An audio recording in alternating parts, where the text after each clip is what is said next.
Hello everyone. Today we will start from question number 3rd of optional exercise 13.5. A cistern internally measuring 150 centimeter, 120 and 110 centimeter. Means एक cistern कह सकते हो आप, एक box है जिसकी इंटरनल मेजरमेंट कितनी है कि उसकी लेंथ, ब्रेड्थ और हाइट ये हमें दी हुई है। 150 लेंथ है, ब्रेड्थ उसकी 120 है एंड हाइट कितनी है 110। सपोज ये कोई एक सिस्टर्न है, हमारे पास एक बॉक्स है, इसकी जो लेंथ है वो हमारे पास है 150, ठीक है। इसकी जो ब्रेड्थ है डेट इज 120 और जो इसकी हाइट है वो कितनी है 110 centimetre. Has 1,29,600 centimetre cube of water in it. इसके अंदर जो ना वाटर फिल है, ठीक है, इसके अंदर जो वाटर है ना उसकी वॉल्यूम हमें दी हुई है वो कितनी है 1,29,600 सेंटीमीटर क्यूब। इस वाटर की वॉल्यूम है जितना इसके अंदर वाटर फिल है।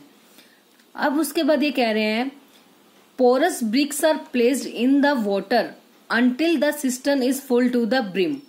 अब पोरस ब्रिक्स होती है, ऐसी ब्रिक्स होती हैं जिनके अंदर ना होल्स होते हैं, मतलब छेद होते हैं जो वाटर को ना अब्जॉर्व कर लेती हैं, ठीक है, मतलब पानी को जो सोख लेती हैं। और इन जो ब्रिक्स होती हैं इनका वेट भी कम होता है और इनके अंदर मतलब हवा भरी होती है थोड़ी, ठीक है। तो इनके अंदर होल्स होते हैं जिसमें हवा भी होती है और ये वाटर को जो है अब्जॉर्व मतलब उसको सोख लेती हैं।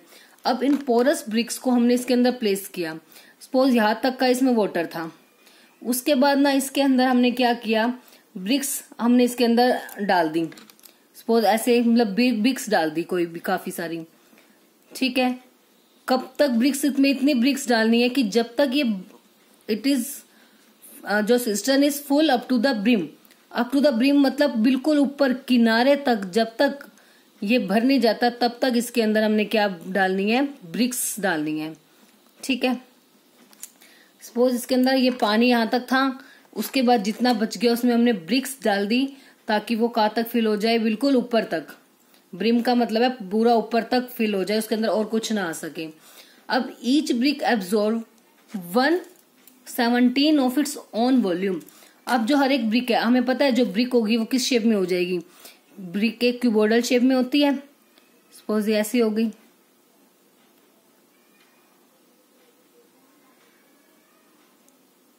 ठीक है, एक ब्रिक है ना जो।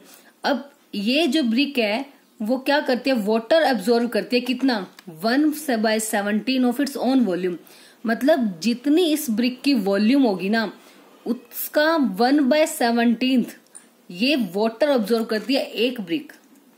एक अकेली ब्रिक जितनी इस ब्रिक की वॉल्यूम होगी उसका 1/17, 1/17 का मतलब है 1/17 पार्ट उसका वो क्या कर लेगी, एब्जॉर्व कर लेगी। मतलब उतना पानी वो एक ब्रिक सोख लेगी, क्योंकि अभी मैंने आपको बताया भी था पोरस ब्रिक्स वही होती है जो वाटर को एब्जॉर्व कर लेती हैं। तो एक ब्रिक कितना ऑब्जर्व करेगी वो हमें दिया हुआ है 1/17 ऑफ इट्स ऑन वॉल्यूम, ठीक है। How many bricks can be put in with overflowing the water. Sorry यहाँ पे विदाउट ओवरफ्लोइंग है कि how many bricks can be put in, कि इसके अंदर क्या कितनी ईंटें मतलब हम ब्रिक्स को पुट करेंगे कि विदाउट ओवरफ्लोइंग, की वाटर ओवरफ्लो ना हो, मतलब जितना वाटर था वो बाहर ना निकले। क्योंकि पहले इसके अंदर वाटर था, नॉर्मली वैसे हम उसके अंदर ब्रिक्स अगर ज्यादा डाल देंगे तो पानी क्या होगा, पानी धीरे धीरे ऊपर आ जाएगा, ठीक है, ऊपर आ जाएगा तो वो बाहर गिरने लग जाएगा। लेकिन हमने कहा है कि ब्रिक्स हमें इतनी डालनी है कि पानी बाहर ना हो। मीन्स जितनी इसकी कैपेसिटी बची हुई थी, क्या कहते हैं, सिस्टर्न की जितनी कैपेसिटी सिस्टर्न की बची हुई थी वाटर डालने के बाद उसमें हमने क्या डाल दिया, ब्रिक्स को, ठीक है। क्योंकि पानी ओवरफ्लो नहीं करना चाहिए, ब्रिक्स डालने के बाद हमें इतनी ब्रिक्स इसके अंदर पुट अप करनी है। तो हमें फाइंड आउट करनी है कि हम कितनी ब्रिक्स इसके अंदर पुट करें कि जो ये लेवल यहीं तक हो, मतलब जो ब्रिम है वहां तक ही वाटर बना रहे, उससे बाहर ना निकले। और हर एक ब्रिक की जो मेजरिंग हमें दी हुई है, मतलब उसकी लेंथ, ब्रेड्थ और हाइट हमारे पास है। 22.5 है length of the brick, 7.5 is breadth and height is 6.5 centimetre, ठीक है। तो क्लियर हो गया क्या है जो सिस्टम था हमारा, मतलब जो सिस्टम की जो पूरी कैपेसिटी है वो किससे मिलके बनेगी, वाटर और ब्रिक्स से, क्योंकि जिन्होंने बोला था कि जो हमारे पास सिस्टम है जिसके में मेजरमेंट मतलब लेंथ ब्रेथ हाइट दी हुई है, उसके अंदर कितना वाटर है उसकी कैपेसिटी डेट वो हमें ऑलरेडी गिवन है। उसके बाद उसके अंदर इन्होंने कहा पोरस ब्रिक्स डाली है, और पोरस ब्रिक्स मतलब इतनी पोरस ब्रिक्स डाली है कि जो वाटर है वो अप टू ब्रिम कि यहाँ तक भर जाए पूरा ऊपर तक का। तो आपको पता है ना, जैसे मान लो हम इसके अंदर ब्रिक्स डालेंगे, ब्रिक्स तो क्या होगा, वो नीचे बैठ जाएंगी और वाटर जो है ऊपर आ जाएगा। अब नॉर्मली कोई भी चीज लेते हो, डिब्बा किसी भी एक चीज में या ग्लास में भी आपने वाटर फिल किया, उसके अंदर आप कोई भी चीजें हैवी चीजें उसके अंदर डालोगे तो क्या होगा, वो तो नीचे चली जाएगी और वाटर क्या ऊपर तक आ जाएगा। तो वही इस केस में होगा। तो हमने इतनी ईंटें डालनी है कि जो वाटर है ऊपर तक तो आएगा, वो ठीक है, बट वो इतना नहीं आना चाहिए कि ओवरफ्लो होके वो बाहर निकल आए। बाहर नहीं निकलना, यहाँ तक ही रहे, ठीक है। तो हमें ये बताना है कि कितनी ब्रिक्स हम इसके अंदर ऐसी पुटअप करेंगे जिससे इसका लेवल की पूरा का पूरा इसकी कैपेसिटी कितनी हो जाए जितनी सिस्टम की वॉल्यूम है, ठीक है। तो लेट्स स्टार्ट द सॉल्यूशन। देखते हैं इसको कैसे करेंगे हम। सबसे पहले तो क्या करते हैं, जो जो भी हमारी मेजरमेंट्स गिवन है हम वो नोट डाउन कर लेते हैं। अब सिस्टम की मेजरमेंट हमें दी हुई है, तो फॉर सिस्टम, और हमें पता है सिस्टम की शेप में क्यूबॉइडल शेप में होगा, तो इसलिए उसकी क्या दी हुई है हमें, लेंथ ब्रेड्थ एंड हाइट। तो लेंथ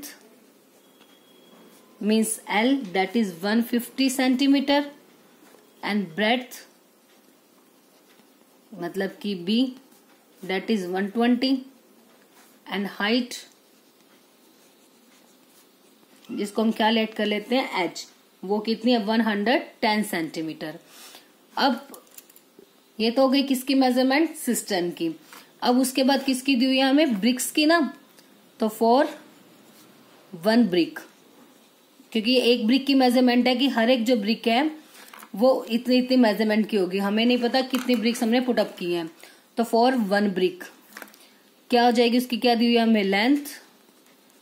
आप इसको चाहो तो कैपिटल L BH से डिनोट कर सकते हो, या इसको हम कैपिटल L से दिखा सकते हैं, या L1 B1 H1 आप ये भी यूज कर सकते हो। इसको मैं L1 ले लेती हूँ। L1 हो जाएगी 22.5 सेंटीमीटर, ब्रेड्थ मतलब B1 120, ऐसी हाइट H1। बस ये L1 B1 H1 इसलिए है ताकि दोनों को हम डिफरेंस दिखा सके दोनों के अंदर, डेट इज 6.5 सेंटीमीटर। अब और एक चीज हमें क्या दी हुई है, वॉल्यूम ऑफ वाटर, कि कितना वाटर इसके अंदर फिल है उसकी कैपेसिटी हमें गिवन है। Volume of water in system कितनी है, यहां भी राइट की थी मैंने, 1,29,600 सेंटीमीटर क्यूब, ठीक है। ये सब मेजरमेंट गिवन है हमें। अब क्वेश्चन के अकॉर्डिंगली क्या हो जाएगा हमारे पास, सबसे पहले तो हम ये करते हैं कि हमें कितनी ब्रिक्स निकालनी है, हमें ये फाइंड आउट करना है ना ब्रिक्स कितनी होगी। तो हम लेट कर लेते हैं टोटल नंबर ऑफ ब्रिक्स, इसको हम कितनी लेट कर लेते हैं, n, ठीक है। नाउ अकॉर्डिंग टू क्वेश्चन क्या हो जाएगा, देखो जो सिस्टम था वो किससे मिलके बना हुआ है, पूरा का पूरा वाटर और ब्रिक्स के साथ। तो जो वॉल्यूम होगी सिस्टम की, टोटल वॉल्यूम ऑफ सिस्टम, ये पूरा का पूरा फिल है किसके साथ, volume of water plus volume of जितनी भी हमने ब्रिक्स डाली है, कितनी ब्रिक्स हमने उसके अंदर डाली, हमने लेट किया कि n, तो वॉल्यूम ऑफ n ब्रिक्स, ठीक है। अगर सिंपल सा क्वेश्चन होता तो हमारी यही आती, बट हमारे पास एक सिचुएशन और गिवन है कि जो ईंटें हैं ना, जो ब्रिक्स हैं, वो कैसी ब्रिक्स हैं, पोरस ब्रिक्स हैं, मतलब वो ब्रिक्स जो है वाटर को एब्जॉर्व कर लेती है, ठीक है। और हमें दिया हुआ है कि वो कितना ऑब्जर्व करेगी, 1/17 of its own volume of water, कि वो अपनी जितनी उनकी ब्रिक्स की एक ब्रिक की वॉल्यूम होगी उसका 1/17 वो ऑब्जर्व कर लेगी। ऑब्जर्व कर लेगी जैसे उसने वाटर को एब्जॉर्ब किया तो क्या हो गया, सिस्टम के अंदर कुछ स्पेस खाली हो जाएगा कि पूरा जो सिस्टम था वो था वाटर के साथ और एन ब्रिक्स के साथ पूरा फिल था, बट उसने वाटर को एब्जॉर्ब कर लिया मतलब कम कर दिया, तो क्या हो जाएगा, माइनस हो जाएगा। क्या माइनस हो जाएगा, 117 ऑफ वॉल्यूम ऑफ का मतलब होता है multiply volume of N bricks, क्योंकि वो कितना जो है वाटर एब्जॉर्ब करेगी, जितनी एक ब्रिक के लिए था, एक ब्रिक की जितनी वॉल्यूम है उसका 1/17।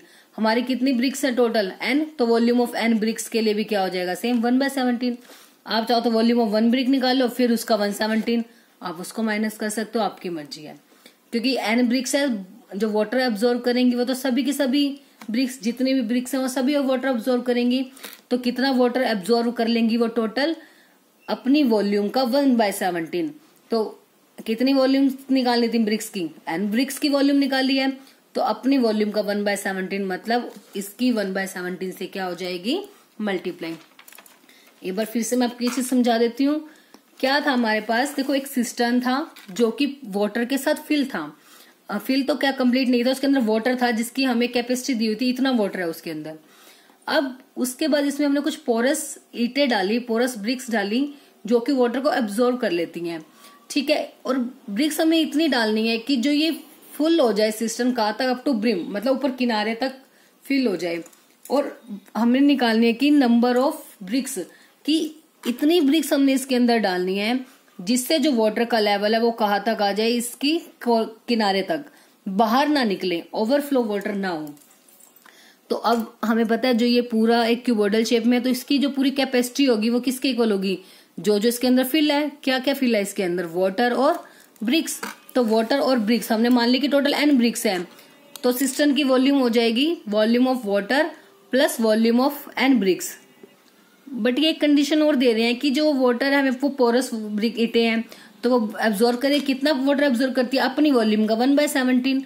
तो n ब्रिक्स की वॉल्यूम कितनी हो जाएगी, वॉल्यूम ऑफ n ब्रिक्स, मतलब उसकी n से मल्टीप्लाई, उसका 1/17 वो अब्जॉर्ब कर लेगी, मतलब सोख लेगी। तो पानी उसके अंदर कम हो गया ना, तो इसलिए क्या करेंगे, minus 1/17 into volume of n bricks. तो बस वॉल्यूम ऑफ सिस्टम क्या है हमारी, इसकी वॉल्यूम को हमने क्या, length multiply breadth multiply height, क्योंकि क्यूबॉइडल शेप में है तो स्मॉल एल, बी और एच हमने इसकी वैल्यूज को लेट किया था लेंथ ब्रेड्थ हाइट को। तो L multiply B multiply H, length multiply breadth multiply height.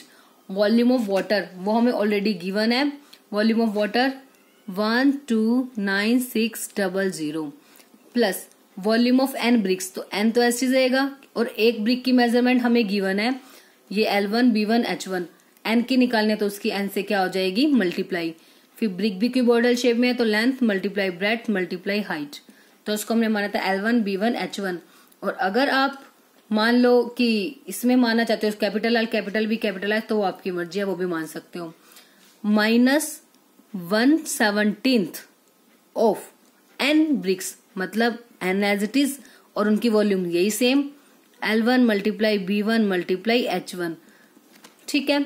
अब इनकी सबकी वैल्यू पुटअप करते हैं। LBH कितनी थी हमारे पास, सबसे पहले तो एक चीज देखो, क्या सभी की जो मेजरमेंट की यूनिट है वो सेम है, सेंटीमीटर में है ना, तो ठीक है, तो हमें कुछ भी चेंज करने की नीड नहीं है। 150 120 एंड 110, तो वैल्यूज पुटअप कर देते हैं। 150 120 110, ये as it is 1,29,600 and multiply, इनकी मेजरमेंट क्या है 22.5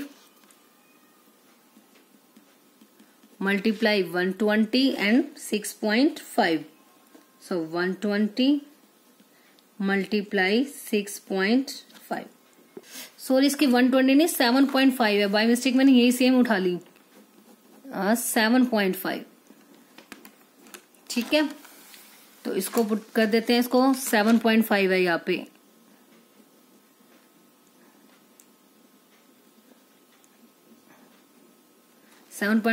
मल्टीप्लाई 6.5, माइनस करना है इसमें से 1/17 ऑफ एन मल्टीप्लाई यही सेम वैल्यू, क्योंकि ये भी क्या है वॉल्यूम ऑफ ब्रिक्स, तो 22.5 मल्टीप्लाई 7.5 मल्टीप्लाई 6.5, सब इनकी मल्टीप्लाई करते हैं, क्या आएगा 150 की मल्टीप्लाई 120 एंड 110 के साथ मल्टीप्लाई करेंगे तो कितना आएगा 198 एंड 4 टाइम 0 1 2 3 4 zeros आ जाएंगी। ठीक है, 3 zeros तो ये ऑलरेडी हैं और इनकी जब मल्टीप्लाई करेंगे ऐसे देखो 5 2 10 तब भी एक 0 बन जाएंगी। टोटल कितनी आ जाएंगी 4 zeros एंड आगे क्या है 198। ये as it is 129,600 plus N multiply अब 22 मल्टीप्लाई 7.5 मल्टीप्लाई 6.5 इनकी मल्टीप्लाई करेंगे तो कितना आएगा 1096.875। एन एज इट इज था तो मल्टीप्लाई इनकी कर दी तो आ गया 1096.875 माइनस 1/7 इंटू ये तो सेम वैल्यूज है दोनों तो इनकी मल्टीप्लाई सेम आएगी तो एज इट इज राइट कर देते हैं 1096.875। अब क्या करेंगे नेक्स्ट, अब ये तो इधर वैल्यू प्लस के इधर आके क्या हो जाएगी माइनस में 198 4 time 0 minus 1296 double time 0 plus अब इनकी मल्टीप्लाई एन के साथ सॉरी ये इक्वल में है 1096.875 एन। इसके साथ भी एन भी है ना साथ में क्योंकि ये भी तो N volume sorry 1/17 of volume of N bricks था तो इसलिए इसके साथ भी क्या लग जाएगा एन। मतलब ये complete value as it is इसके साथ रहेगी और साथ में क्या है 1/17 माइनस अब इसको जब हम 17 से डिवाइड करेंगे तो हमारे पास आएगा 64.52 एन एज इट इज। ठीक है 64.52 आ जाएगा 1096.875 को डिवाइड करने के बाद किससे 17 से 64.52 और एन एज इट इज। अब इन दोनों को हम सब्ट्रैक्ट करेंगे तो वो कितना आएगा 1850400 डेट इज इक्वल टू इन दोनों को भी अब हमने क्या करना पड़ेगा सब्ट्रैक्ट करेंगे। दोनों के साथ एन है तो ये आपस में सब्ट्रैक्ट हो सकते हैं। कितना आएगा 1032.355 और एन एज इट इज। अब हमें तो क्या निकालनी है नंबर ऑफ ब्रिक्स मतलब एन की वैल्यू निकालनी है तो एन यहाँ रहने देंगे ये मल्टीप्लाई में इधर आके क्या हो जाएगी डिवाइड में 1850400 बाय में 1032.355। अब इन दोनों को जब आपस में डिवाइड करेंगे तो कितना आएगा 1792.40 इक्वल्स टू एन। अब नंबर ऑफ ब्रिक्स है नंबर ऑफ ब्रिक्स तो आप पॉइंट में तो आप लोगे नहीं कि ऐसा तो नहीं कहोगे ना 1792 तो कंप्लीट ब्रिक्स हैं उसके बाद ये थोड़ा सा पार्ट हो रहा है ये तो हाफ भी नहीं हुआ ना 0.50 होता तो हम कहते कि हाँ हाफ ब्रिक हो रहा है 1792 एंड हाफ ब्रिक्स हो जाती बट 0.40 है छोटा सा एक टुकड़ा। अब उसकी तो हमें कोई जरूरत नहीं है तो हम एग्जैक्ट वैल्यू कैलकुलेट करेंगे मतलब एन की वैल्यू ले लेंगे हम 792 ब्रिक्स अप्रॉक्स लिख सकते हो आप चाहो तो साथ में। ठीक है so total number of BRICS कितनी हो जाएगी जो हमने उसके अंदर डालनी है ताकि वाटर जो है ओवरफ्लो ना हो। टोटल नंबर ऑफ ब्रिक्स या total number of required bricks आप राइट कर सकते हो 792 ब्रिक्स अप्रॉक्स। ठीक है बस स्टेटमेंट में आपने आपको अच्छे से इसकी समझा दी। सब आपको सिर्फ मेनली इसमें इतना सा कंसेप्ट ध्यान रखना है कि जो सिस्टर्न की वॉल्यूम है वो दो चीजों से मिलकर बनी है वाटर और एन ब्रिक्स मतलब जितनी उसके अंदर ब्रिक्स डाली है तो उनकी वॉल्यूम का प्लस बट जो ब्रिक्स हैं वो पोरस ब्रिक्स हैं तो वो वाटर को एब्जॉर्व करती हैं। कितना वाटर एब्जॉर्व करती है जितनी उनकी वॉल्यूम है उनकी वॉल्यूम कितनी है वॉल्यूम ऑफ एन ब्रिक्स उसका 1/17 तो उसकी 1/17 से मल्टीप्लाई। बस सारी मेजरमेंट हमारे पास ऑलरेडी गिवन है वो उनको पुट अप करके बस हम वैल्यू फाइंड आउट कर लेंगे कि हमें कितनी ब्रिक्स की रिक्वायरमेंट है 1792 मतलब 1792 bricks. Now next question number 4 in 1 fortnight of a given month. Fortnight का मतलब होता है कि 14 डेज का जो टाइम पीरियड होता है उसको हम फोर्टनाइट बोलते हैं कि एक मंथ में 14 डेज का जो ये टाइम पीरियड है उसमें रेनफॉल होता है कितने सेंटीमीटर का 10 centimetre in river valley. In 1 fortnight of a given month there was rainfall of 10 centimetre in a river valley कि जो रिवर वैली है उसमें जो रेनफॉल होता है वो 10 सेंटीमीटर होता है एक मंथ के 14 डेज मतलब 14 डेज का जो टाइम पीरियड होता है उसमें। अब if the area of the valley, उस वैली का जो एरिया है वो 7280 किलोमीटर स्क्वायर है। एक चीज तो ध्यान रखना, कुछ स्टूडेंट्स है ना उनकी बुक में हो सकता है यहाँ पे 97280 किलोमीटर स्क्वायर वैल्यू गिवन हो एरिया की, बट आप उसे करेक्ट कर लेना, जो करेक्ट वैल्यू आएगी वो 7280 ही है। कुछ बुक्स में आपको यही वैल्यू मिलेगी और कुछ बुक्स में हो सकता है कि आगे साथ में 9 भी लगाओ, तो वो वैल्यू रॉन्ग है। ये करेक्ट वैल्यू है 7280 किलोमीटर स्क्वायर। ये एरिया दिया हुआ है उस वैली का, ठीक है। Now show that the total rainfall was approximately equivalent to the addition to the normal water of 3 rivers each 1072 kilometre long, 75 metre wide and 3 metre deep.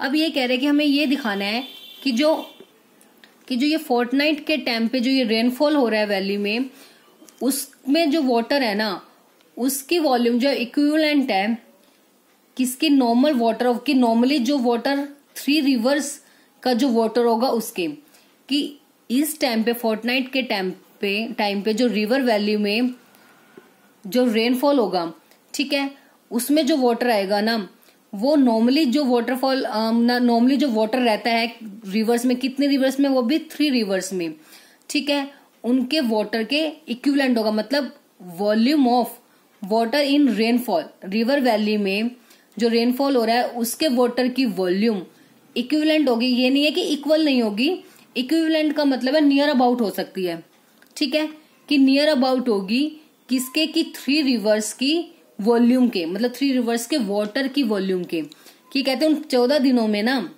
मतलब इतना उसमें रेनफॉल होता है कि जितना वो वाटर उसके अंदर आता है रेनफॉल से, उसकी कैपेसिटी 3 रिवर के, नॉर्मली जो 3 रिवर के अंदर पानी बहता है उसके वाटर की वॉल्यूम के इक्वल होगी, ठीक है। ये हमें शो करना है, मतलब आपको प्रूव करना है कि वो इक्विवेलेंट आएगी, ठीक है। तो सबसे पहले लेट्स स्टार्ट द सॉल्यूशन। तो इसमें सिंपल सी, तो बेसिक ही साफ ही सिंपल ही आपको क्लियर हो रहा है कि हमें क्या निकालनी है, वॉल्यूम निकालनी है जो रिवर वैली का वाटर है, और वॉल्यूम निकालनी है जो ये 3 रिवर्स का वाटर है। बस इन दोनों को हमें दिखाना है कि इक्वल आ रहे हैं, मतलब इक्विवेलेंट है या नहीं है। सो इक्विवेलेंट हमें शो ही करना है, तो आपको दिखाना ही पड़ेगा कि नियर अबाउट ही आपका आंसर आएगा। तो सबसे पहले लिखते हैं फॉर रिवर वैली, इसकी मेजरमेंट लिख देते हैं फॉर रिवर वैली। अब इसमें क्या दिया हुआ है, इसका हमें एरिया दिया हुआ है, एरिया रिवर वैली का 7280 किलोमीटर स्क्वायर।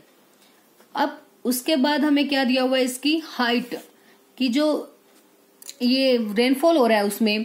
अब रेनफॉल हमेशा पता कहाँ से होगा, ऊपर से नीचे की तरफ गिरेगा। तो कोई रिवर वैली है तो ऊपर से नीचे जब उसके अंदर, नॉर्मली आप एक एग्जांपल ले सकते हो, जैसे झरना है, नदियों के अंदर झरना बहता है, वो ऊपर से नीचे आएगा तो वो उसकी क्या हो जाएगी, हाइट हो जाएगी वाटर की, कि वो ऊपर से लेके नीचे तक जितना डिस्टेंस वो कवर करेगा, ये पूरी उसकी क्या हो जाएगी, हाइट। तो जो रेनफॉल है हमारा वो क्या हो जाएगी, उसकी हाइट 10 सेंटीमीटर, ठीक है। अब उसके बाद अब इसकी देखो यूनिट्स देखो, ये तो किलोमीटर स्क्वायर में, ये सेंटीमीटर में, तो हमें सेम बनाना पड़ेगा। उसके बाद जो रिवर्स की मेजरमेंट की यूनिट है वो किलोमीटर, मीटर, मीटर में इस टाइप से दी हुई है, तो हम क्या करते हैं, सबको मीटर में चेंज कर लेते हैं। ये तो एज चीज हो गया। अब 1 किलोमीटर में कितने मीटर होते हैं, 1000। तो यहाँ क्या, किलोमीटर स्क्वायर, मतलब 2 टाइम किलोमीटर, तो 1 किलोमीटर में 1000 मीटर, तो उसके नाम की 3 जीरोस। फिर एक और किलोमीटर, क्योंकि 2 किलोमीटर है ना इसके अंदर, 1 किलोमीटर की 3 जीरो, सेकेंड किलोमीटर की फिर से 3 जीरो, तो ये किस में चेंज हो गया, मीटर स्क्वायर। अब 1 मीटर में कितने सेंटीमीटर होते हैं, 100। तो हमें निकालना है सेंटीमीटर, मतलब छोटा निकालना, तो उसके लिए इसको क्या कर देंगे, डिवाइड। तो 10 बाय में 100 मीटर, 0 से 0 कैंसिल, तो 1/10 मीटर आ गई क्या, height of the river valley. अब इसकी क्या निकालते हैं, volume. So volume of water in river valley, कि रिवर वैली में जो वाटर है उसकी वॉल्यूम क्या है। अब रिवर वैली को हम किस शेप में लेके चलेंगे, क्यूबॉइडल की शेप में लेट कर लेते हैं उसको, तो that is length multiply breadth multiply height, ठीक है। और अगर आप मान लो क्यूबॉइडल शेप में नहीं भी मानना चाहते हो, तो आपको मैंने, क्योंकि वैसे तो नॉर्मली जो हमारी ये आपने देखी है, नहर ले, नदी ले, कुछ भी ले, वो सबकी शेप में होती है, क्यूबॉइडल में ही होती है। अब जो लेंथ मल्टीप्लाई ब्रेड्थ है वो क्या है, एरिया ऑफ रेक्टेंगल, क्योंकि हमें क्या गिवन है, एरिया। तो ये जो क्यूबॉइडल होता है उसके हर एक शेप होती है वो रेक्टेंगुलर शेप होती है, तो लेंथ मल्टीप्लाई ब्रेड्थ एरिया हो जाएगा। मतलब इसको हम क्या लिख सकते हैं, एरिया मल्टीप्लाई हाइट। आप शुरू से ही चाहो तो, अगर आप नहीं कंसीडर करना चाहते कि वो वैल्यू हमें नहीं पता किस शेप में होगी, क्यूबॉइड की किस भी शेप में, तो मैंने आपको एक चीज और बताई हुई है कि वॉल्यूम, किसी भी 3D शेप की वॉल्यूम का मतलब होता है उसका बेस का एरिया मल्टीप्लाई हाइट। तो एरिया हमें ऑलरेडी उसका दिया हुआ है, जो एरिया रिवर वैली का वो उसके बेस एरिया ही होगा, मल्टीप्लाई उसकी क्या हो जाएगी, हाइट। तो आप डायरेक्ट ये फॉर्मूला भी यूज कर सकते हो, area of valley multiply height, that is the volume of water in river valley, कि उसमें जितना वाटर है उसकी वॉल्यूम। नहीं तो आप इससे भी लगा सकते हो idea, length multiply breadth multiply height होगी। लेंथ मल्टीप्लाई ब्रेड्थ किसका एरिया होता है, रेक्टेंगल का, और जो हमें पता है क्यूबॉइड होता है, क्यूबॉइड की जो बेस होता है वो रेक्टेंगल शेप में होता है। तो इसको L मल्टीप्लाई बी के प्लेस पर हम क्या रखेंगे, एरिया की वैल्यू। तो एरिया कितना है हमारे पास, 7 2 8 एंड 1 2 3 4 5 6 7 जीरोस टोटल हमारे पास हैं। तो 7 जीरोस पुट कर देते हैं, 1 2 3 4 5 6 7। मल्टीप्लाई हाइट कितनी है, 1/10।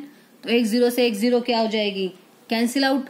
तो कितना आ गया, 7 2 8, कितनी जीरोस बच गई, 1 2 3 4 5 6, क्योंकि एक कैंसिल हो गई थी।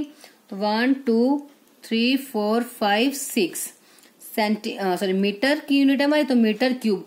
ये आ गई volume of water in river valley. अब उसके बाद हमें क्या क्या गिवन था, अब नेक्स्ट था 3 रिवर्स की वॉल्यूम। तो फॉर 3 रिवर्स के लिए लेके चलते हैं अब हम, और तीनों रिवर्स की जो लेंथ ब्रेड्थ हाइट दी हुई है वो मेजरमेंट सेम है। तो उसके लिए length that is 1072 kilometre, breadth 75 metre and height 3 metre. तो ये दोनों ऑलरेडी मीटर में, किलोमीटर को मीटर में चेंज करने के लिए क्या करेंगे, 3 जीरोस और लग जाएंगी, मीटर। ठीक है, अब लेंथ ब्रेड्थ हाइट आ गई। अब इसकी वॉल्यूम निकाल लेंगे, वॉल्यूम ऑफ 3 रिवर्स। 3 रिवर्स की वॉल्यूम निकालनी है तो 3 तो रहेगा, 3 multiply length multiply breadth multiply height. ठीक है, अब आप एक चीज चेंज और कर सकते हो कि यहाँ पे हाइट की जगह पे हम देखो, यहाँ पे भी सेम यही चीजें यूज की हैं। तो एक जगह पे है तो L1 L2 L1 B1 H1 हमें यूज करना पड़ेगा, या फिर कैपिटल स्मॉल बिग आप ऐसे यूज कर सकते हो, L1 B1 H1। अब 3 multiply 1072, 3 times 0, breadth is 75, height is 3। अब इनकी मल्टीप्लाई करेंगे तो आपस में क्या आएगा, 7236, और उसके बाद कितनी जीरोस लग जाएंगी साथ में, 3 जीरोस इसकी है ही, ये तो रहेंगी, और उसके बाद इसको कैलकुलेट करके भी क्या आएंगे, 2 जीरोस और। ठीक है, तो 7236 00 आ गया, किनको कैलकुलेट करके, 1072 9 और 75। उसके बाद 3 जीरोस ऑलरेडी थी तो 3 जीरोस एज इट इज लग जाएंगी, मीटर क्यूब। तो टोटल 5 जीरोस आ गई हमारी। अब हमें क्या दिखाना है, अब हमें दिखाना है कि क्या ये दोनों वैल्यूज अप्रोक्सीमेटली इक्वल है या नहीं है। तो इसमें हम देखें क्या करते हैं, पहले चेक कैसे करेंगे कि ये अप्रोक्सीमेट इक्वल है या नहीं। सबसे पहले देखो, इसमें देखो 1 2 3 4 5 जीरोस है, इसको मैंने 4 और 5 के बार ये पेयर बना लिया। ऐसे ही मैं यहाँ पे भी कर देती हूँ, 4 आगे से डिजिट ले लेती हूँ, बाकी जो बच गई उन्हें अलग से कर दिया। तो अब इसको हम कैसे राइट कर सकते हैं, 7280 मल्टीप्लाई 10 की पावर 5। ये फॉर्म आपने ऑलरेडी पढ़ी हुई है ना। ठीक है, 10 की 5 का मतलब क्या, 10 की 5 टाइम मल्टीप्लाई, 10 की 5 टाइम मल्टीप्लाई करोगे तो कितनी आएगी, 5 जीरोस। तो 7280 मल्टीप्लाई 10 की 5 टाइम मल्टीप्लाई मतलब 5 जीरोस, तो यही वैल्यू आ जाएगी। ऐसे इसको हम क्या लिख सकते हैं, 7236 मल्टीप्लाई 10 की पावर 1 2 3 4 5, 10 की पावर 5 हो जाएगा। अब ध्यान से देखो, अब इन दोनों को हमने ये देखना कि क्या इक्विवेलेंट है या फिर नहीं है। ये देखो दोनों में ये तो वैल्यू सेम है, 10 की पावर 5 सेम जीरोस, 72 सेम, सिर्फ क्या है इसकी जो डिजिट है ये 36 लास्ट में, इसकी 2 डिजिट 80। तो इक्विवेलेंट हमें दोनों को दिखाना है। इक्विवेलेंट का मतलब ये नहीं होता कि बिल्कुल सेम हो, अब देखो वैसे वॉल्यूम निकाल तो बहुत ज्यादा वैल्यूज, बड़ी बड़ी वैल्यूज आ रही है, उसके सामने तो ये बहुत छोटा सा डिफरेंस है ना 36 और 80 का, कोई ज्यादा डिफरेंस नहीं है। तो इसलिए क्या कहेंगे, यस ये दोनों वैल्यूज जो है आपस में क्या है, अप्रोक्सीमेट इक्वल। क्योंकि अगर देखो कितनी बड़ी तो ये वैल्यू है और ये भी कितनी बड़ी वैल्यू है, अगर बहुत ज्यादा डिफरेंस होता कि यहाँ पे डिजिट ही आपकी डिफरेंट काफी ज्यादा आ जाती फिर तो हम कहेंगे भी, बट यहाँ पे तो बहुत ही, जितनी बड़ी ये वैल्यू है उसके सामने तो ये डिफरेंस बहुत ही छोटा है 36 और 80 के बीच में, ओनली 44 मिनट का ही तो गैप आ रहा है। तो वैसे तो गैप हम नहीं कहते कि गैप नहीं है, गैप है बहुत है, बट जितनी बड़ी बड़ी ये वैल्यू है इसके अकॉर्डिंगली हम देखें तो ये गैप कोई भी ज्यादा गैप नहीं है। तो हम कह सकते हैं कि ये दोनों वैल्यूज जो है वो क्या है, अप्रोक्सीमेट इक्वल, मतलब इक्विवेलेंट है। इक्विवेलेंट का मतलब यही होगा कि इक्वल नहीं है, बस उसके कुछ नियर अबाउट रहेगी। ठीक है, तो बस अब लास्ट में हमको क्या मेंशन करना है, आपको ये चीज लिखनी है देयरफॉर, मतलब जो हमें क्वेश्चन में प्रूव करना था, देयरफॉर जो टोटल रेनफॉल है, total rainfall was approximately equal, equivalent, approximately मतलब जो लास्ट में आपको लाइन गिवन है जो प्रूव करने के बाद वो हमें लिखनी है। Therefore total rainfall was approximately equivalent to the addition of the normal water of 3 rivers, means तीनों रिवर्स के total addition of normal water of 3 rivers, मतलब तीनों रिवर का जो टोटल वाटर होगा, ठीक है, उनकी वॉल्यूम के अप्रोक्सीमेट इक्वल होगा जो टोटल रेनफॉल होगा उन फोर्टनाइट, मतलब उन 14 डेज के टाइम पीरियड के दौरान जो रेनफॉल होगा उसका रेनफॉल, मतलब उसकी जो वॉल्यूम होगी that is equivalent to normal water of the addition of 3 rivers. ठीक है, तो बस सिंपल सा क्वेश्चन था, सारी मेजरमेंट हमें गिवन थी, रिवर वैली की भी और रिवर्स की भी। तो बस आपने सिंपल इनकी वॉल्यूम्स को फाइंड आउट करके और दोनों को हमने क्या दिखाना है, इक्विवेलेंट। तो बस ये स्टेप ध्यान रखना है आपको, इसके अकॉर्डिंगली हम दिखा सकते हैं यस ये वैल्यू इक्विवेलेंट है, क्योंकि इससे हमें ज्यादा क्लियर होना है। देखो सब कुछ सेम आ रहा है, 70, 72, 10 की पावर 5, 10 की पावर 5, सिर्फ डिफरेंस क्या है ये 2 डिजिट्स का। ठीक है, तो इक्विवेलेंट के केस में हम इसको छोटा सा डिफरेंस को हम निग्लेक्ट कर सकते हैं, तो हम कह सकते हैं यस ये नियर अबाउट वैल्यूज हैं। बस आई होप आपको दोनों क्वेश्चंस अच्छे से क्लियर हो गए होंगे, एंड जो सभी क्वेश्चंस हैं एक्सरसाइज के वो आप साथ साथ अच्छे से रिवाइज भी कर रहे होंगे।